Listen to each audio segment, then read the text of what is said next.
welcome back to the Adult Algorithm YouTube channel, the How to Adult podcast with your host, Jasmine Johnson. I'm really excited about this episode, but before we jump into it, I'd like to just show off this week's shirt. This week's shirt is very special to me. It is for my sorority, Delta Phi Epsilon. I know I talked a little bit about it in the first episode. I joined in spring of 2019, and now I'm the Vice President of Operations. Recruitment season is coming up soon, so I really wanted to talk about Greek life a little bit, but not too much because that's for another episode.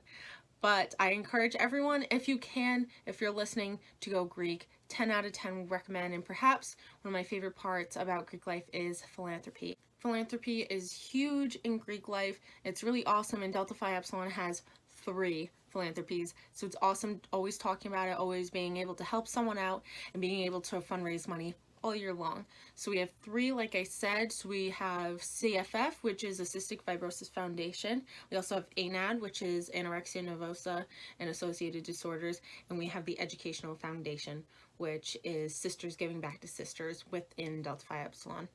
All 3 of these philanthropies mean so much to me and so much to our chapter, as well as DFers all over the United States and all over the world, because we are an international sorority.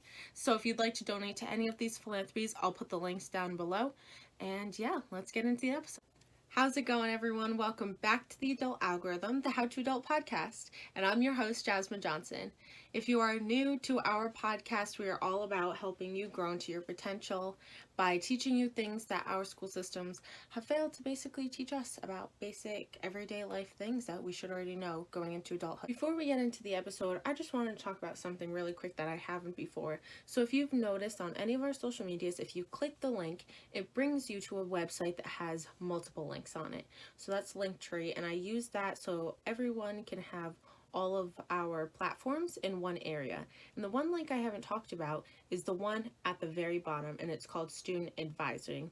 And it brings you to a website called Major Decisions. My friend Chloe got me into this because she thought I'd be really good at it, so shout out you, Chloe. And I have liked it so far because I'm allowed to sign up as a student advisor.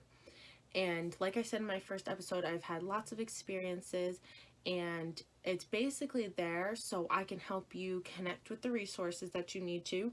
Or if you're not comfortable, talking to people, then you can come to me for it. I can help with resume things. I can help with mock interviews, because I know during this time, if you're a sophomore going to junior or junior going to senior and you're looking for an internship, it's already hard enough doing it with coronavirus. So having that extra helping hand, help you set up your LinkedIn, and help you with all of your professional things. Even if you're not a business major, I have other friends who are other majors that I can connect you with as well. So I can either be, someone who you can directly go to for help, or I can be your liaison to kind of connect you to any resource that you need.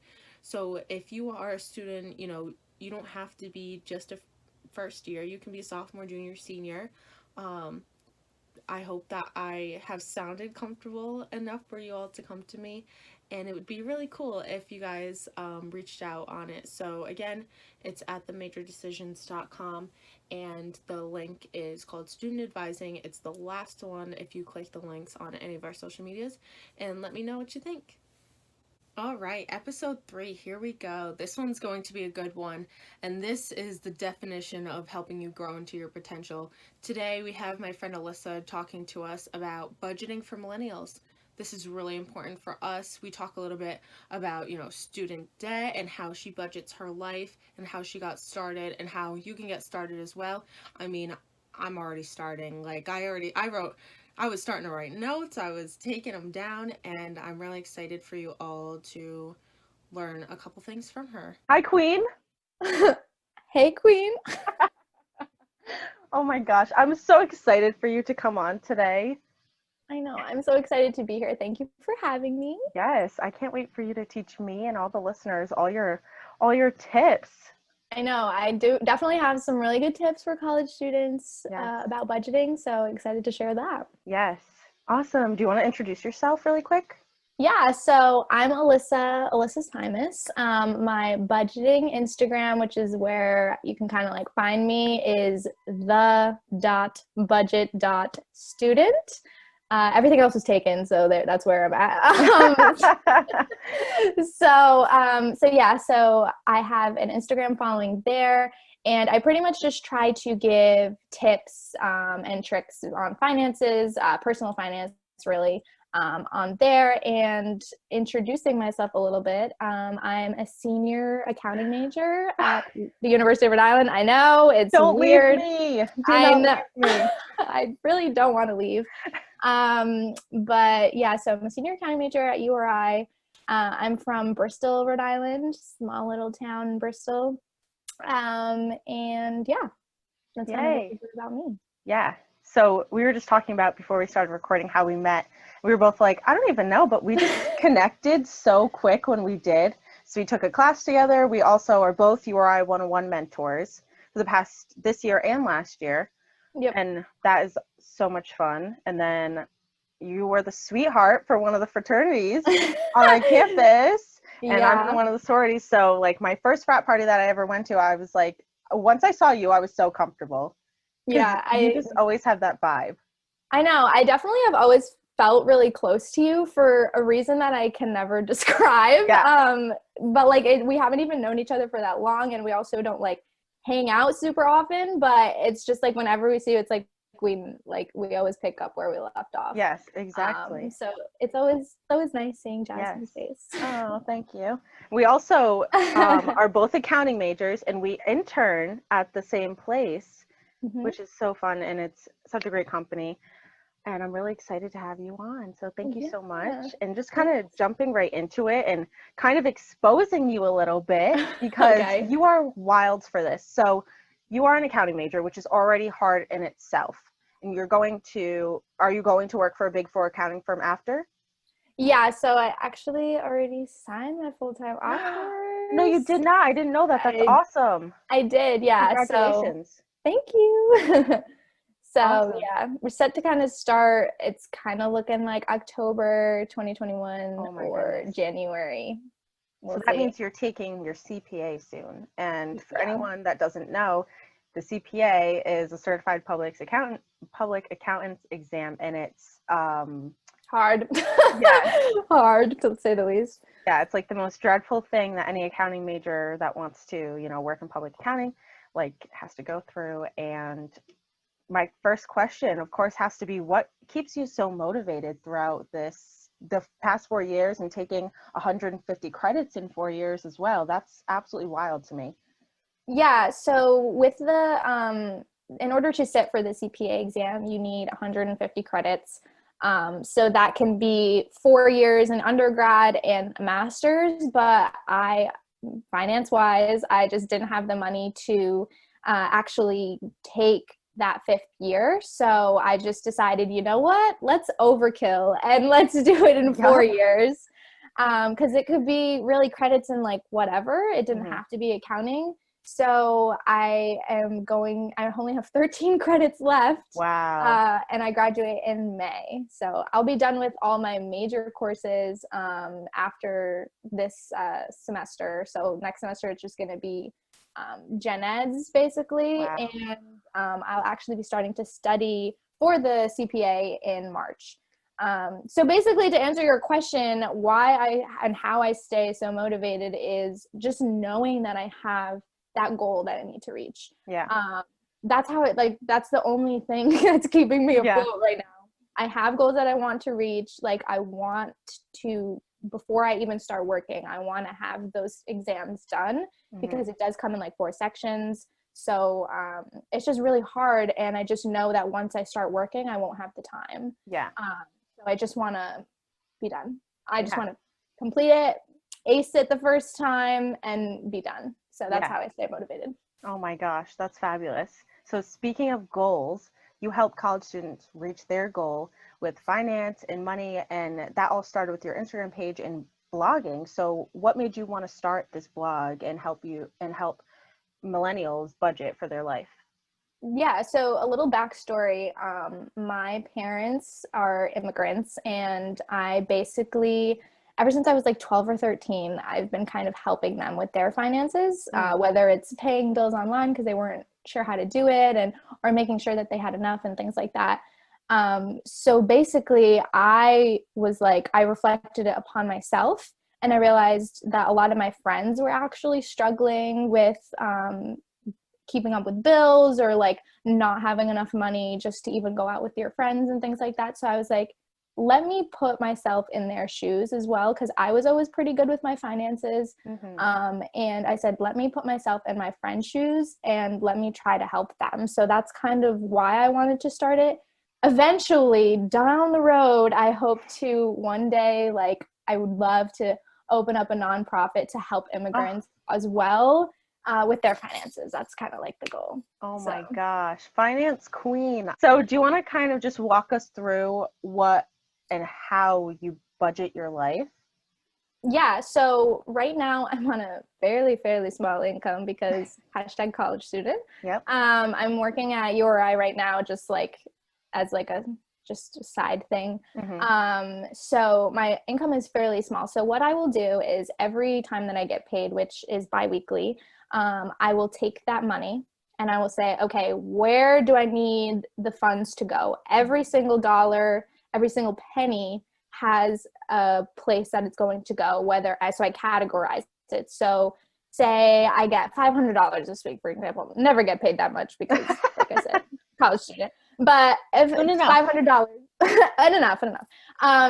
But say I got paid $500 this week. So I'll say, okay, $200 is going to go towards, maybe groceries, or another $100 is going to go towards my Christmas sinking fund, which I'll talk about sinking funds later.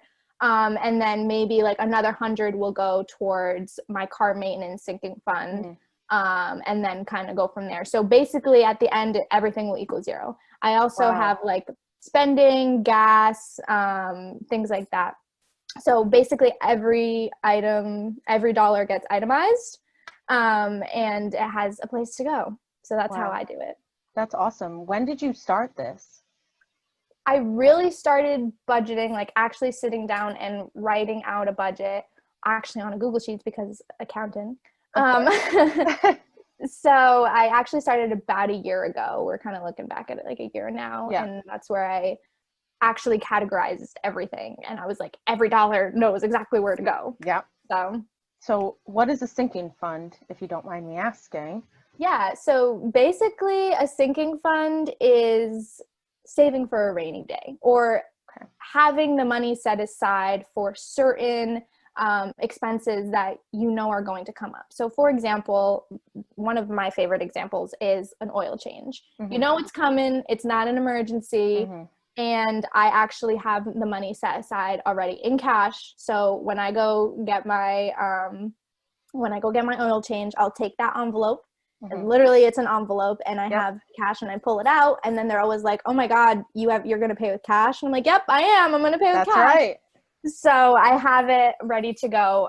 And that's like a sinking fund. So like another one could be like Christmas. That's a really good one. And also like birthdays and holidays. Like those are things that you are expecting. Christmas is not an emergency. It's coming. It's coming at the same time every year. So yeah, that's basically what a sinking fund is. And what's the last one that you completed? My CPA one. What's the CPA is expensive. Girl, it's like $1,800 to. That's insane. And yes, the firm that I'm working for will pay for it and reimburse me, but I need that money up front. Right. So I've just been really frugal and just making sure that I have the money set aside, because when it comes time to pay those fees, I won't even have to worry. It's already, had a place for it. Yeah. So. And I remember you posting this wallet thing, and I was like, oh, that's a cute wallet. But then you opened it, and there's envelopes. I actually have it right here, which is funny. I was showing my friend today, and I went to get my nails done today, and I was... Oh, you actually ended up buying it? I did. So I'm going to show you. So I am switching over envelopes right now, which is why there's no cash in these. But the first one has to be Dunkin'. Of course. But then I have my 2 credit cards. I have a Discover, and then a pink one, and then I have some gift cards that I got for my birthday, my cash. But then I have envelopes. My favorite post that you posted about was how, you get your nails done. And people always say to me, why do you waste your money getting your nails done? So what has been your experience with that?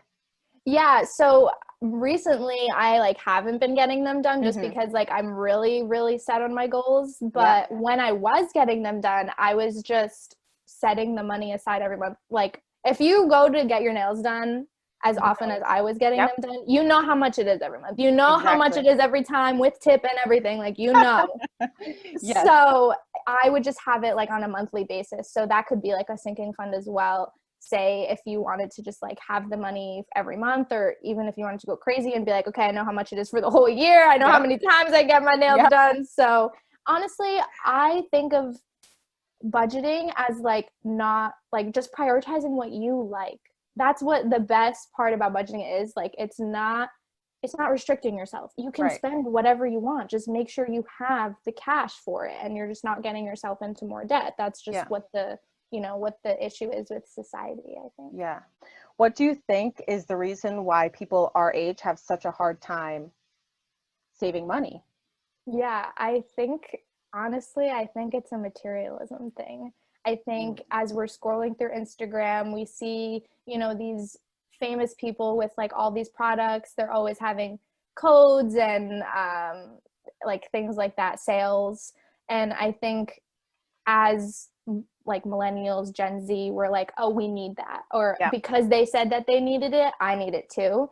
So actually, I have experienced minimalism within myself. I have actually tried to become super minimal in all the things that I have, whether it's clothing, literally anything that I have. Basically, clothing was like my big one. And I was like, there's so many things that I don't even touch throughout the year. And I just ended up either selling it on Mercari, like great app, by the way. Yes. Please sponsor me, like please. But yeah, so Mercari was a really great app to sell clothes on, and you can sell anything on there really. But I just really decluttering my life and becoming like just happy with the things that I do have has like made me appreciate things so much more. Yeah. So absolutely. I would say that materialism is probably why most people our age are, struggling with like saving money. Yeah. And that I know for a fact that is something that I struggle with because I work at a retail store. I'm always buying, I have this discount, and I know for a fact that I'm going to end up buying things every month because we have, 50% off of 2 tops, 2 bottoms, 2 accessories. So I know I'm going to spend on those things because, as you work, as the seasons change, you need to start changing your clothes. So, they kind of rope you back in with our employee discount, but I know I'm going to end up spending that month anyways. So that's something I definitely have a hard time with, that I have to start, actually putting aside money. And it seems to other people like that's kind of dumb, but at the same time, once the seasons start changing, if you work in retail, like I know people that work in retail understand what I'm saying, but like as stuff gets old, stuff gets out of fashion, and when people walk into your store, they don't want to see you wearing stuff from last year. So I think that that's something that a lot of people our age have a hard time with, especially with the big name brands. Like you said, I know when Yeezy came out, that was huge. Or even I know a lot of sneakerheads, no hate to sneakerheads. However, they definitely, I know they like sit and wait in a line. Oh, Supreme as well. Yep. Oh my gosh, huge. Yeah, Absolutely. I used to be that way as well, but honestly, it's not a bad thing. It's really not a bad thing as long as you just like, even in your spending category, you can just add $100, $200 for every month and just be like, okay, I can spend money on whatever I want, but it just has to be within this limit. And that has helped too, because then I don't feel guilty. That's another thing. When I was younger, I'd feel so guilty making these purchases because I'm like, I feel like I don't have the money for it, but I do. But now that I've been able to itemize it and categorize it, like it has been a relief, because I'm like, oh, I don't feel bad spending this money. I had it set aside for this reason. Yeah. So where are you living right now during the school year? Yeah, I live down the road a little bit from you or I. So I'm living in a rental house, and I just live with like 4 other roommates right now. And basically we just kind of like split the bills, the utilities wise, like 5 ways. Yeah. So what does your budget specifically look like right now in this day? Yeah, so okay, you're gonna think I'm crazy, but because I was making pretty good money this summer, I planned for not making a lot of money during the school year. So I actually used last year's numbers, which makes me sound like such an accountant, but I used last year I used last year's numbers, and I basically just looked at every month and I was like, okay, how much did I spend in this month? How much did I use for utilities? How much did I use for groceries and gas and everything like that? And then I just multiplied it times the amount of months that are in the school year. And then I saved up all that cash for the entire year. So my budget right now, it's about like, with spending and everything, it's about like $250 a month, I think it is. I have the number somewhere, but it's about $250 a month with everything. So basically I take the money out of that envelope if I need expenses wise, but everything else, like when I make money throughout the year, is just going towards like my main goal right now, which is getting student loan debt free. So my goodness, can you explain to us, because that's huge, and I was talking to my URI 101 students about this, like debt is huge in America. It's like something that's normal. We need to stop normalizing debt. Yeah, I was just about to say that. Normalizing debt is, it's just crazy to me that people, like, it's so normal. It's wild to me that it's so normal. And I was in that same place a couple years ago. I was like, oh, I can never buy a car without financing it. Or, oh, I could never go to school without student loans. But now I look back and I'm like, oh, I probably shouldn't have done that. Like, I mean, of course you learn from your mistakes. Everyone makes mistakes, but I really know that I could have gone to school without that. If I had just made some different decisions. So it's definitely a normalized thing, but I don't recommend for anyone because it's not fun. Do you want to like walk us through how you're getting through debt right now? And again, like you said, it's just wild to me as well. Yeah, so I'm about a year early on payments. So right now I am just saving in my savings account until it kind of takes that time. My interest is accruing, unfortunately, until then, but I just know that if something was to happen, like, and I don't have any money, that scares the crap out of me. So I'm just putting in a nice little savings account for now. And just any paycheck that I get from school or anything like that, it just goes right into the savings because I don't need it because I've already covered all the expenses for the year. So why do you save instead of paying it off right away? Because it's about a credit thing, right? Like if you pay off your student loan, does your credit go down, or kind of why do you let the interest accrue instead of paying it off right away? Yeah, so just for me right now, I'm just like worried that I'm going to need that money right away. And because the payments are quite large, and like I just don't think I would, because if I was to say, for example, I was to start making payments on it today. And say like the payment, it's not this much, but if the payment was like $1,000 every month and I'm not even making that much every month, I'm worried that if, say I like make up to, like I pay off up to a certain amount of months and then it's due in like June, when I know I won't be having a job because I will be studying really hard. That's going to be my full-time job for this TPA. So in June, I'm going to be screwed. I'm going to be so screwed. I'm not going to have any money to be paying towards that. So that's why I'm kind of waiting. Unfortunately, I really wish that I could be just like killing it right now. But of course. So you just have to be really careful with like the wording and the way that the student loans are. You just have to be careful. No, that's so true. I didn't even think about that, about you not even, because studying for the CPA is like a full-time job. Yeah. So that is where my summer is going. I am not doing anything else this upcoming summer other than playing. So it'll be worth it. Yeah, it'll be really worth it. I cannot wait to put up my LinkedIn post, let me tell you. I can't wait to put that up. And that's funny because like non-business majors listening to this are probably like, okay, these girls sound lame. But that's just so funny to me, because going on LinkedIn and seeing just like, I didn't even post about my internship this summer because seeing them made me want to like throw up, which is so bad, but I like don't care, because I'll post about it like when I get the job, which is so bad as a business student. Like, one of my business professors is going to hear this and be like, why didn't you post on LinkedIn? You should have posted. But it just is so cringy. Anyways. Yeah, it can get pretty cringy. It's a lot of the same. It's a lot of the same. Yeah. Like, you're reading the same post almost every time. Yeah. But we love LinkedIn. Yeah, we do. We suggest it to anyone else. Yes, literally anyone. Yes. I'll make corny posts. It's okay. Yeah, perfect. So. So this next question, I wanted to give a question that you don't hear very often from people, but do you think that kids our age that don't pay for things themselves, like that get their college paid for, or their cars paid for, or, you know, their whole life paid for, do you think that they're going to have more of a difficult time in the future saving for themselves and paying things for themselves in the future?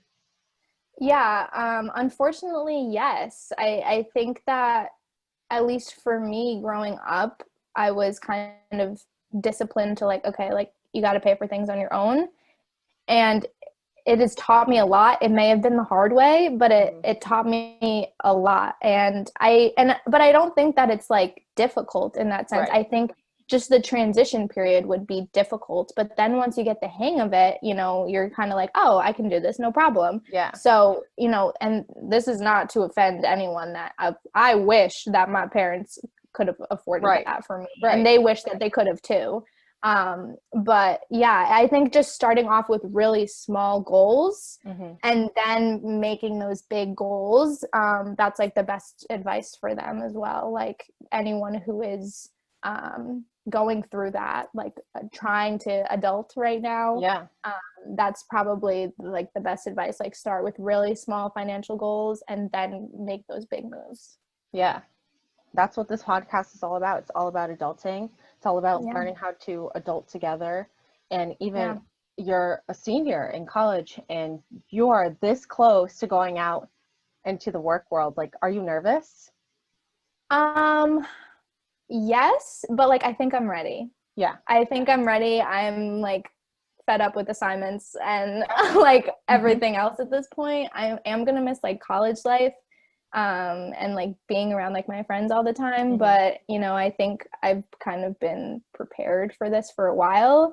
Having a job is definitely something that like has helped me, and like it's going to guide me in the right direction.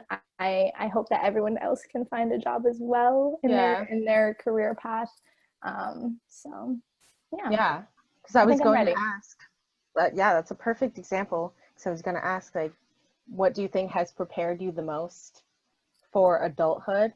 That's a really good point. Being secure in your career after college. I know for me, I know I've not gotten a full-time offer yet. However, I did, you know, kind of like an internship thing last year and this year, next year, until I take my CPA. So for me, I know I'm also secure in my career after college, but I know for a lot of students, that is definitely not the case.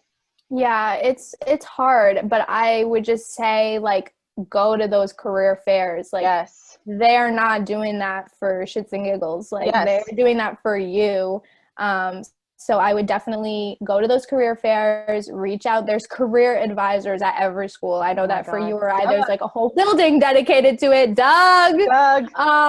So I like career advisors are like your best friends, like annoy the crap out of them. It's tons of emails that your university or college should be sending to you about like upcoming events and stuff, and just like dress nice, or like even just do some outreach. I know that URI has like Handshake as well. I'm sure other universities have something super similar. So just like take a chance, you know, even if it's not something you're like, nah, that's not going to be for me, just try. Like, you know, I just tried a bunch of places before I like actually figured out what I wanted to do, but I'm content where I'm at. Yes, exactly. This is what we're paying for.